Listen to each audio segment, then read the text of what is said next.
Gente, olha só, em entrevista à rede de TV LBC do Líbano, o porta-voz do Hamas, Ghazi Hamad, garantiu que o grupo terrorista vai repetir inúmeras vezes os ataques de 7 de outubro contra Israel até que o Estado judeu seja aniquilado. Segundo Hamad, os palestinos são vítimas dos israelenses. Promotora, como é que você vê uma fala dessa? E assim, emendando, como é que alguém pode defender direitos humanos em qualquer parte do mundo e achar que o Hamas representa algum tipo de causa? Bom, nós temos muitas vítimas em ambos os lados. Na faixa de Gaza, predominantemente, nós sabemos que são pessoas de 14 anos para baixo, mais de 50% da população. Então, eles não teriam como uma massa crítica para poder realmente, estão muito suscetíveis a serem, né, convocados e a terem uma adesão a essa questão. O Hamas, os Estados palestinos, já foi dito aqui no começo dessa discussão, antes de eu participar, eles não primam por um debate democrático, principalmente um debate em matéria de equidade de gênero, né? Os países árabes, em geral, não têm esse viés. Nós, inclusive, estamos acolhendo pelo Instituto Pró-Vítima, que eu presido, cidadãos do Afeganistão, que estão sem qualquer tipo de amparo do governo brasileiro e não podem sequer se convocar para ser um ensino médio, uma vaga de emprego de ensino médio, porque é uma recusa na revalidação dos seus diplomas, né? Isso seria um direito fundamental. Agora, nós exterminarmos uma população, como nós vamos combater essa ideia, né? Como foi dito aqui, que o Hamas ele é uma ideia, os seus líderes não estão na zona de conflito, e isso legitima a continuidade, ao meu ver, dos ataques por parte de Israel, né? Israel não faz pausas humanitárias, apesar de ter ciência desses dados científicos que mais da metade da população são compostas de mulheres e crianças. Então, já se sabe, o cenário mundial tem ciência do número de vítimas que estão sendo feitas e não intervieram, né, a esse respeito. Mas você não consegue eliminar uma organização terrorista eliminando uma célula, porque nós temos camadas. Então, você tem ela é uma camada, é uma ramificação. Ele é uma organização terrorista assimétrica. Quando nós temos uma organização terrorista assimétrica, não adianta você eliminar um dos líderes. Por exemplo, Israel, numa mesquita, ele eliminou um dos líderes do Hamas no passado. Qual foi o resultado disso? O crescimento da popularidade do Hamas na Palestina. Então, o que foi uma perda, na verdade, para a ideia, para o movimento Hamas, foi um ganho enorme, porque eles tinham que isso foi dentro de uma mesquita, e eles pularam de 10% de aceitação da população para cerca de 80%, um movimento terrorista. Sim. A outra camada são as pessoas que não fazem parte da organização terrorista, mas colaboram com ela, porque a ideia da extinção do Estado de Israel e a criação de um Estado palestino no seu lugar, isso é uma ideia que soa simpático para quem está na região. E tem, por fim, a terceira camada, que é a população em si. Quanto mais a população vê a guerra, porque é o que o Hamas defende, o enfrentamento, a guerra, e na origem, a primeira origem do movimento Hamas significa resistência. Depois que eles mudaram esse acrônimo e deram uma outra significação.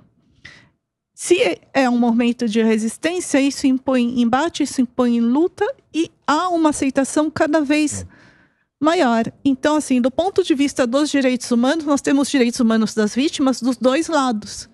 Do lado daqueles que estão na faixa de Gaza e do lado daqueles que estão no Estado de Israel.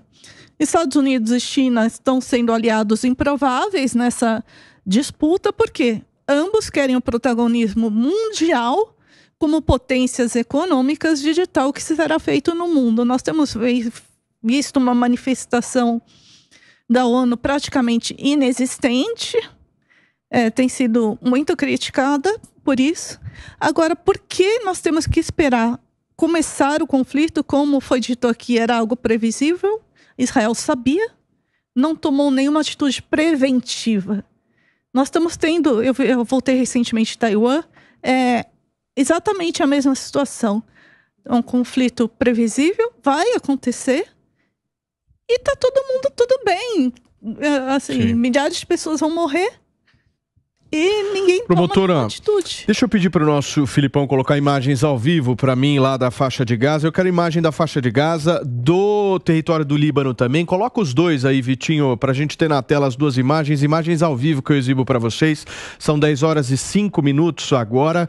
A gente vê um apagão generalizado lá na faixa de Gaza. E só para te atualizar aqui do que está acontecendo nesse momento, para você que sintonizou nesse exato momento aqui na programação da Jovem Pan, eu queria te receber.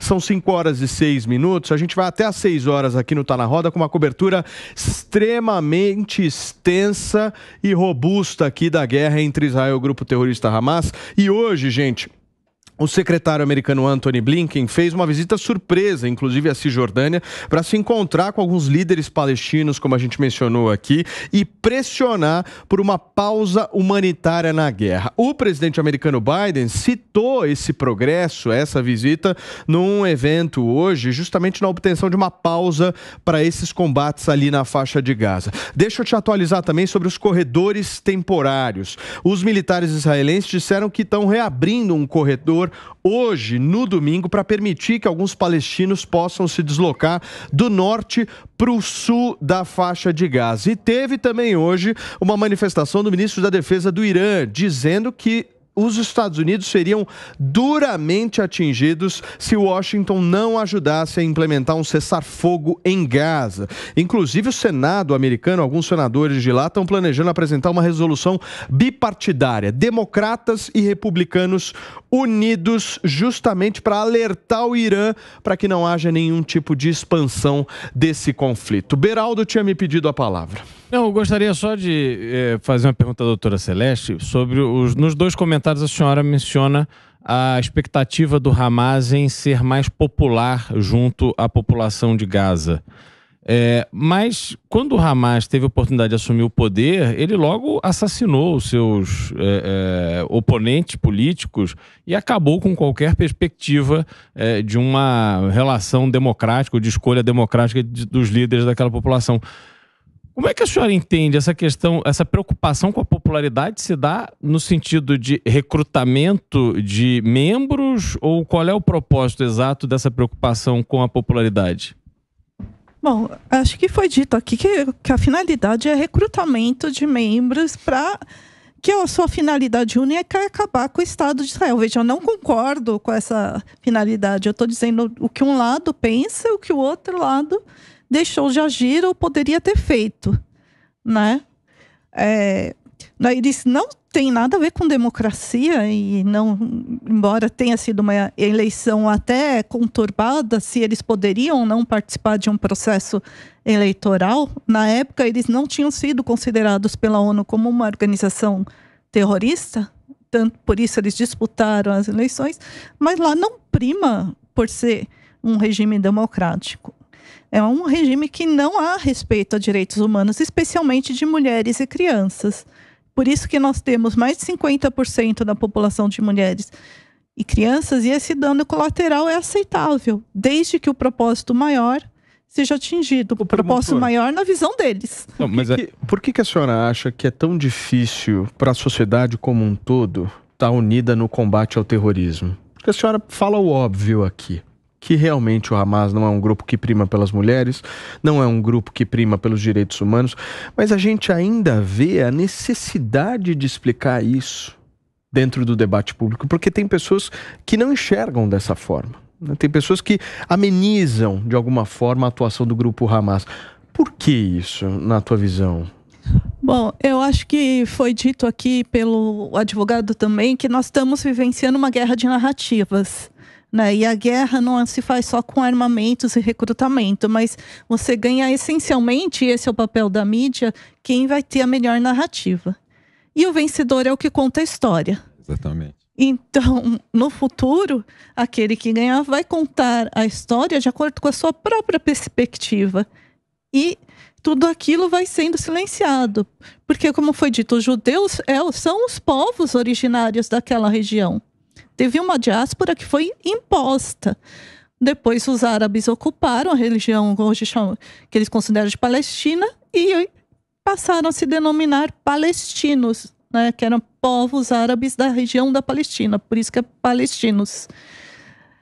Então, eu acho que essa desinformação, fake news, nós precisamos ter um monitoramento. Até parabenizo a Jovem Pan por promover um debate tão amplo. Vocês vejam que nós estamos desde as 3 da tarde com vários especialistas discutindo o assunto sobre diversas perspectivas, pessoas da região, porque se nós só começarmos a colocar essa questão de vitimizar um lado ou o outro, não vai ter solução. Nós temos que partir agora já, não esperar que nós percamos mais vidas, mais mulheres, mais crianças, mais... E é uma morte com sofrimento, uma morte por inanição, uma morte não só com condições absolutamente adversas de vida que nós estamos falando. Então, estamos tendo muita crueldade de ambos os lados. Como nós, no cenário internacional, vamos intervir, não só com palavras. Na mídia, nós temos a guerra de narrativas. Estados Unidos vai entrar na guerra? Parece que sim, que irá entrar. Nós estamos aqui de acordo com o que disseram aqui, se for ou não interessante para reeleição do Biden. Não, e promotor, eu acho que é válido da gente destacar também que nesse debate que a gente está fazendo entre Israel e Hamas, já estamos aqui desde as 3 horas da tarde, a gente tem que ter alguns limites, né? Algumas bases. Por exemplo, eu não consigo sentar para conversar com alguém que não considera o Hamas um grupo terrorista. Lógico.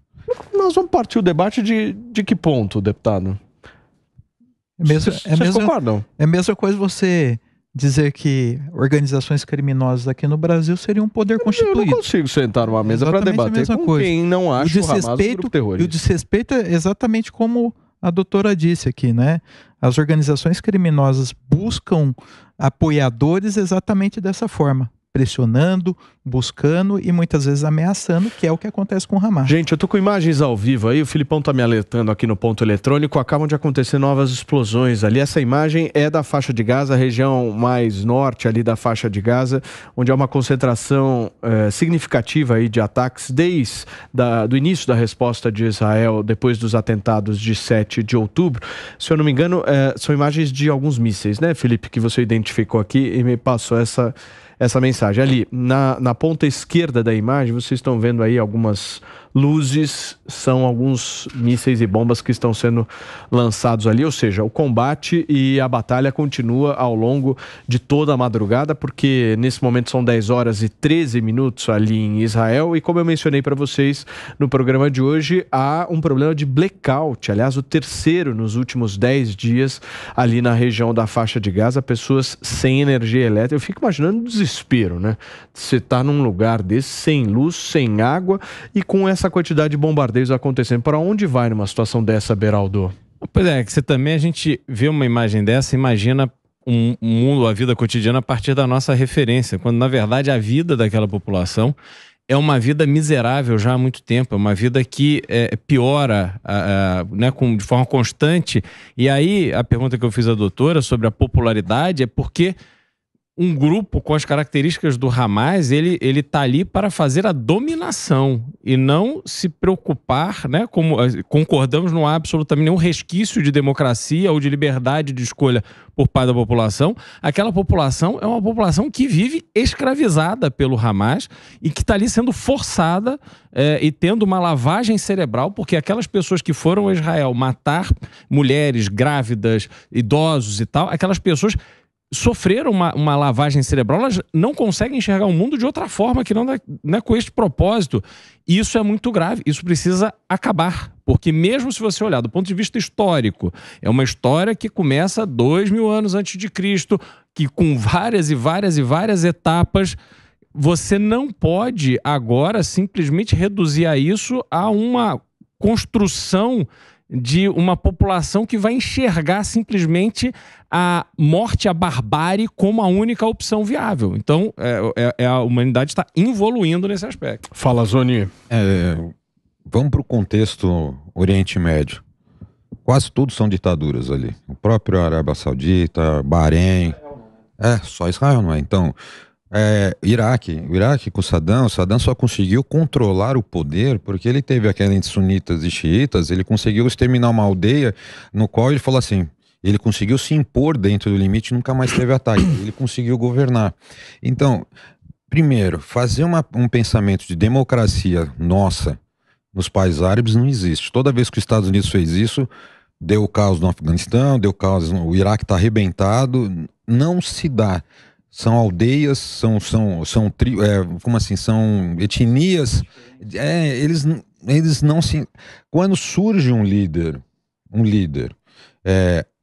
autoritário que consegue pela força dominar a região, ele põe o equilíbrio. É assim que funciona lá. Desde da história toda. Então, mudar esse conceito você não consegue. O que acontece com os grupos terroristas não é atrocidades que eles fazem, já é o terror. Então eu acho que o fato de você fazer uma ação e automaticamente ficar com medo já fez o efeito. Sim. Então eu acho que o que o Hamas fez, acho que foi eu acho que o chanceler agora ele está mais buscando uma revalidação da população israelense, porque o terror foi causado. Então ele perdeu essa credibilidade de que o Domus era invencível, que Israel era invencível, e ele ficou enfraquecido dentro do processo eleitoral, que, como muito bem feita a pergunta sobre essa divisão, já estava ocorrendo. Sim. Então, eu acho que agora ele está querendo dar uma resposta justamente assim. Eu fui atacado dentro de casa, a fragilidade foi minha, eu omiti, errei, fiz o quê? Ou deixei acontecer para eu poder me unificar e dar uma resposta para Gaza. Então, essa questão dos grupos terroristas, eles... a ideia que eles fomentam é uma ideia... Você vai pegar dos radicais, você vai pegar dos anciões... Vamos pegar as vítimas, todas as incursões, por exemplo, que Israel faz, que causa uma vítima, automaticamente você já criou um seguidor e uma célula nova. Tanto que o Biden, eu concordo plenamente, eu não acho que o Biden está afinado com Israel, não. Por quê? Qual foi o principal objetivo de campanha dele? Tirar as incursões americanas do Oriente Médio. Foi o objetivo de campanha, foi a primeira coisa que ele fez. Ele tirou todo mundo de lá e zerou as operações. Ele está agora fragilizado porque foi a promessa de campanha. E entrar numa incursão dessa, automaticamente, numa economia americana que já está fragilizada, entrar numa briga que não é dele, no discurso que foi feito, também não sinto essa segurança toda, não. Porque, bem ou mal, o Biden, ele tem a questão... de dois pesos, duas medidas, né? Assim, eu vou te apoiar, mas também tem ações humanitárias que você tem que me dar. Tanto que no primeiro encontro com o primeiro-ministro, era nítido que o Benjamin ele não estava nem um pouco simpático com a expressão facial dele, era assim, ó. Ele achou que o Biden vinha e falou: vamos que eu tô com vocês e vamos embora. E a impressão naquela reunião, ele estava na coletiva, ele estava com uma expressão facial Agora, Azoni, só para eu fazer aqui colocar um outro tempero nesse prato, a gente precisa lembrar também que o Biden recentemente estava confraternizando com crianças trans, ele estava ali numa exibição de apoio ao progressismo muito escancarado. E é justamente esse grupo de esquerda mundial que está aí se manifestando aqui na Avenida Paulista, nos Estados Unidos, na Europa. Essas manifestações pró-Hamas, a gente falou isso no começo do programa, é uma manifestação que vem da esquerda mundial, inclusive nos Estados Unidos. Então, você não acha que tem também um peso da identidade do Biden com este eleitorado que ele vem cultivando ao longo dos últimos anos? Eu acho que tem duas situações. Primeiro, posso só fazer não é ele quem está cultivando, Beraldo. Dos democratas, historicamente, estão à centro-esquerda, né? Eu acho que assim, eu acho que os Estados Unidos criou uma posição em relação ao povo árabe já de ser negativa. Então, acho que o Biden, quando tentou tirar os Estados Unidos dentro das incursões americanas dentro do povo árabe, era justamente parar de ser alvo terrorista nos Estados Unidos por causa do Estado Islâmico, tanto que deu uma freada. O Estado Islâmico não fez mais nenhum ataque nos Estados Unidos, nem a bases americanas, nem aliados americanos. Então, aquela retirada mostrou que realmente essa posição negativa dos Estados Unidos de estar em todos os conflitos envolvendo o povo árabe era o que voltava à questão. Eu acho que essa questão do Biden, como o Acácio falou, é mais um posicionamento dos democratas e assim da base. Eu acho que tem impacto eleitoral, né? Sim. Por isso que nós falamos, acho que é bem isso. A motivação da eleição e do apoio vai depender de como vai as questões da pesquisa política agora. O que é um problema, né? Porque se você resumir um conflito dessa magnitude, uma infração clara dos direitos humanos a uma pesquisa eleitoral, ou seja, se a pesquisa eleitoral de alguma forma me beneficiar, eu sou a favor dos direitos humanos. Se a pesquisa eleitoral não me beneficiar, eu vou Paulinho, fazer aquele embromation. É que muitas vezes tem acontecido aqui. O Beraldo comentou, embora não quero generalizar, porque eu acho que os movimentos eles são importantes em favor dos palestinos, né?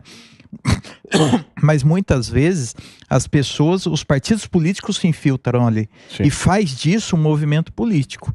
Né, e que não dá para generalizar. Agora, nós falarmos que todos esses movimentos são políticos, eu acho que não que é errado. Né? Assim como a atitude do Biden também abriu uma perspectiva, né, de, eu avanço ou recuo de acordo com pesquisa. Infelizmente, sabe o que acontece, Paulinho? Um pouco do que a gente tem vivido nesse momento. Todos os temas, eles são inseridos em determinadas pautas ideológicas. E contextos, né? E infelizmente, a guerra foi inserida nessa mesma circunstância, nesse mesmo contexto, nessa mesma situação. E no momento em que há essa inclusão, os espectros ideológicos escolheram um lado e eles acabam rachando e acabam criticando ou elogiando, independentemente da gravidade. Pediu, Renato? Eu só ia falar o que o deputado citou sobre as manifestações, que eu estava na Avenida Paulista no último domingo e teve uma manifestação, a princípio, uma manifestação a favor da Palestina, e claro que ali tinham muitas pessoas, que eu não tenho dúvida nenhuma, que estavam lá para defender a Palestina, enfim, pessoas pacíficas. Agora, infelizmente, como você bem disse, filtro, né? Os radicais ali, de partidos políticos, inclusive, vão lá com um discurso para levar essa grande massa que está ali numa manifestação, numa causa que, claro, é legítima, para tentar levar para esse lado radical, para enfim. E Renato, você e o pior, eu tô sentindo isso, que eles estão aumentando de tamanho nessas Porque as bandeiras partidárias acabam fazendo parte disso, né? Sim. Então, assim, você vê em determinados movimentos que supostamente é para defender a minoria, você sempre vê bandeiras partidárias lá no Mas vocês sabem que me impressiona a cada dia, e eu acho que esse ponto que o Renato traz é importante, né? Essas manifestações pró-Palestina estão crescendo e a confusão entre Hamas e Palestina também está crescendo. Porque no momento em que você começa a discutir somente a causa palestina e esconde o Hamas, de alguma maneira você está legitimando o que o Hamas está fazendo sem dizer. Porque no momento em que você coloca, olha, precisamos discutir aqui a causa palestina. A causa palestina precisa ser discutida sem sombra de dúvidas. Mas e o Hamas? Nós não estamos aqui discutindo Palestina. Mas, nós estamos querendo discutir como é que se acaba com o Hamas. Essa é a discussão que a sociedade faz hoje. Quando as pessoas entram de forma racional no assunto, assim você pega os palestinos de Gaza. 70% é contra o Hamas. É que eles não têm força para combater. Eles são vítimas. E são vítimas. Aí quando você pega os palestinos que eles estão realmente, né, as pessoas defendendo a minoria de verdade, sem a questão política, eles também são contra o Hamas e eles falam isso publicamente. Deputado, aqui no Brasil, por conta da... Lá eles não falam porque se posicionam. Falando do nosso cercadinho aqui, o que me preocupa é o nosso cercadinho, certo? Nós estamos falando aqui de por muitas vezes, um debate público hoje no Brasil ser pautado por uma fake news assim, gritante. E o que mais me preocupa são pessoas intelectuais, são pessoas que têm formação, são pessoas que têm conhecimento. A elite, por muitas vezes, uma parcela da elite brasileira está comprando esse discurso. Mas é legitimado por Brasília, Paulo. Esse é o problema. O exemplo não vem de cima. Aliás, o exemplo que vem de cima é um exemplo ruim, né? Então, é muito fácil você multiplicar esse discurso absurdo e completamente equivocado para pessoas que hoje querem dar palpite num conflito que tem 4.000 anos a partir de um vídeo de 30 segundos do Instagram. Então, também, a pessoa, para ter uma opinião hoje, não precisa nada. Ela lê a manchete da notícia e acha que já entendeu do assunto. Não se dá o trabalho de ler a matéria. Concordo com o Beraldo, porque o exemplo vindo de cima, se o Brasil, né, presidente, reconhecesse o Hamas como um grupo terrorista e falar, ó, vamos defender os palestinos e não o Hamas, eu acho que esse processo político não estaria instaurado no Brasil. E falando dos reféns, doutora, refém é fruto de sequestro. Refém não é prisioneiro de guerra, onde você prende o combatente opositor. Você sequestrou israelenses que hoje são mantidos na faixa de Gaza como reféns. E este ato do sequestro, a gente precisa lembrar que no Brasil houve, na década de 90, final da década de 80, começo da década de 90, inúmeros sequestros, que inclusive eram sequestros organizados por grupos de esquerda que queriam o dinheiro do resgate para financiar suas operações políticas. E só fazendo uma posição, o primeiro-ministro está sendo criticado em Israel por causa disso.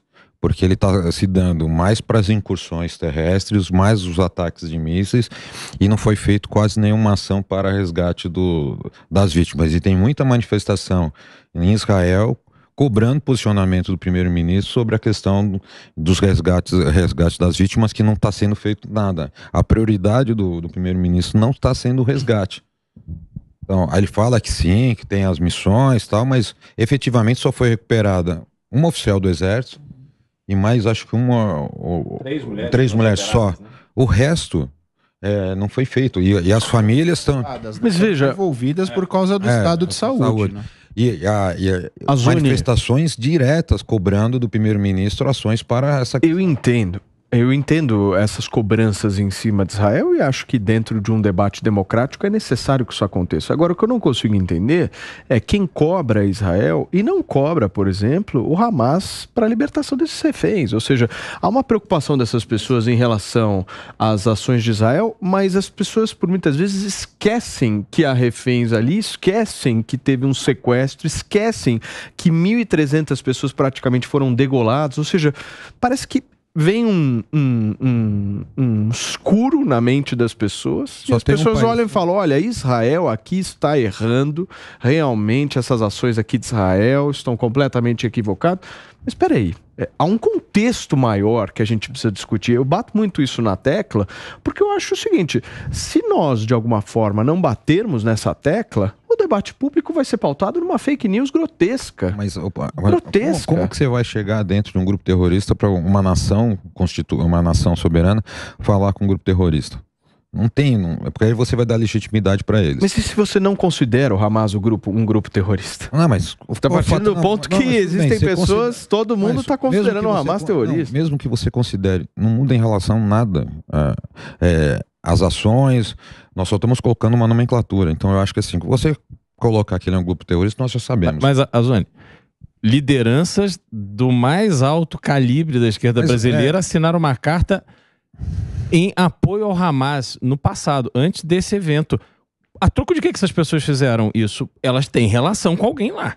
Quer dizer, elas se identificam com a causa, ela tem identificação com a causa, mas ela tem interlocução. Eu não vou assinar uma carta de apoio. Às vezes eu me pergunto se é identificação com a causa ou é falta de conhecimento. Eu acho que é falta de conhecimento. Mas eles não têm a desculpa do desconhecimento. Eu acho que é falta de conhecimento. Anterior, obviamente. Mas às vezes eu me pergunto. Se fosse, talvez elas reconheceriam que, não, olha, erramos, naquela época eu tinha revogar. Posicionamento e hoje não é assim. Isso não aconteceu. Permita-me só fazer um contexto, talvez, sobre essa questão de considerar o Hamas um grupo terrorista.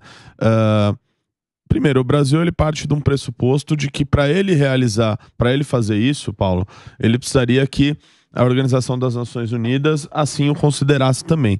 O problema é que a Organização das Nações Unidas é nada mais do que uma assembleia, um conjunto de países que têm os seus respectivos interesses. Então, quando a gente pega outros grupos terroristas que assim foram considerados pelas Organizações das Nações Unidas, você vê que ali os interesses convergiam para que aquela organização fosse considerada terrorista. Então você pega o caso do Daesh, que a gente falou aqui, que era considerado um inimigo da Síria, que era, portanto, aliada da Rússia. Então ali tinha, tinham convergências políticas para que aquilo fosse declarado. Se pegar o Boko Haram ali na Nigéria, como não tinha nenhuma influência geopolítica tão grande como é o caso do Hamas, do Hezbollah, assim foi considerado. Você pega o caso da Al-Qaeda, que tinham combatentes na Al-Qaeda que combateram os soviéticos ali no Afeganistão, então também era do interesse da Rússia considerá-lo grupo terrorista, e esse caso ainda não alcança o Hamas, justamente por ter esses aliados. Então o Brasil fica numa posição de que, olha, eu vou precisar mudar os interesses políticos de outras nações para assim eu fazer o meu posicionamento. Mas é aí que está o problema. Renato, eu acho esse argumento que, olha, a ONU não reconheceu, eu não vou reconhecer, um argumento pobre tecnicamente. Eu dou até um exemplo. Em 2016 nós tivemos as Olimpíadas no Brasil. Uma das exigências para que nós tivéssemos as Olimpíadas aqui era a edição de uma lei antiterrorismo. Nós fomos à Carta da ONU e copiamos literalmente o que estava lá disposto para que nós considerássemos uma organização terrorista. Então, nós usamos a ONU como referência naquele momento e os requisitos exigidos pela ONU, e temos uma lei de combate ao terrorismo com base naquilo. E agora a gente diz que aqueles que serviram como referência naquele momento sobre o que é terrorismo, agora ele não dá um posicionamento. Ô, Acácio, e tem só mais um ponto aí nessa sua fala. No início do conflito, eu me lembro claramente que o presidente Lula fez críticas duras ao Conselho de Segurança da ONU, inclusive ao seu funcionamento e à sua eficácia. Ou seja, no início do conflito há críticas em relação ao Conselho, mas durante, o Brasil adota como critério seguir este conselho. Tem algo mais grave, Paulo? Eu critiquei no início, ou seja, você tem uma incoerência aí, né? Há 7, 8 meses, o Brasil ignorou solenemente o fato da ONU ter embargado 2 embarcações iranianas que o Brasil não deveria ter autorizado que aportasse aqui na costa brasileira. Eram embarcações que serviam ao terrorismo. Exato, e a posição da ONU foi ignorada, e o apelo dos Estados Unidos foi ignorado. Agora está lá o Brasil batendo na porta dos Estados Unidos e fala, por favor, me ajuda a liberar os meus nacionais que estão lá. E eu jogo um temperinho nisso. Supostamente esses mísseis utilizados saíram da Rússia, foram até a Síria e Irã através do mar. Sim. Então é uma suposição, mas a gente tem elementos concretos para fazer essa suposição. Foram o de que cruzeiro. era carregado nesses cruzeiro. navios, né? Eu só queria... Cruzeiro all inclusive. Certeza absoluta. Promotora, por favor. Obrigada. Só para não passar o assunto, na verdade, e não ter nenhum tipo de desinformação, o Hamas é considerado pela ONU desde 2007 uma organização terrorista. Isso é preciso que fique muito claro para todos. Ele A ONU separa o braço político, né? Não é considerado do Reino Unido. Não é considerado legítimo. E a nossa lei antiterrorismo ela é muito falha, tanto que eu encaminhei já há alguns anos para o capitão Augusto um projeto para poder aprimorar a legislação antiterrorismo. Eu até espero que com esse debate aqui no Brasil nós possamos também voltar a discutir esse assunto, porque a nossa legislação ela é extremamente falha, ela não define o que é ato terrorista com precisão, e isso impede que muitas atrocidades sejam consideradas atos terroristas, né? Eu sei que esse tema ele causa paixões no cenário nacional por conta de acontecimentos que nós vivenciamos, mas nós não podemos nos furtar a oportunidade de atualizar a legislação terrorista. né? O capitão Augusto, ele é membro do Comitê de Segurança. Espero que ele é deputado federal. É líder foi na gestão passada, não sei se continua, líder do Comitê de Segurança da Câmara dos Deputados da Frente Parlamentar, e eu espero que ele leve esse debate adiante. E o que me preocupa realmente nesse discurso entre Hamas e tal, tem manifestações pró-Palestina, manifestações pró-Israel, e aqui foi dito algo muito importante, porque não há, né, porque eles dizem que os povos entre si não têm essa rivalidade. Então eu estou chamando os povos, tanto os judeus como os árabes, os palestinos, para se unirem pela libertação dos reféns e pela cessação, né, dos ataques à Palestina, à faixa de Gaza. Se a população unida, junta, em nível mundial, fazer uma caminhada única, né, ignorando o Hamas, porque Hamas é organização terrorista, mas com foco nos direitos humanos, com foco no povo, na população.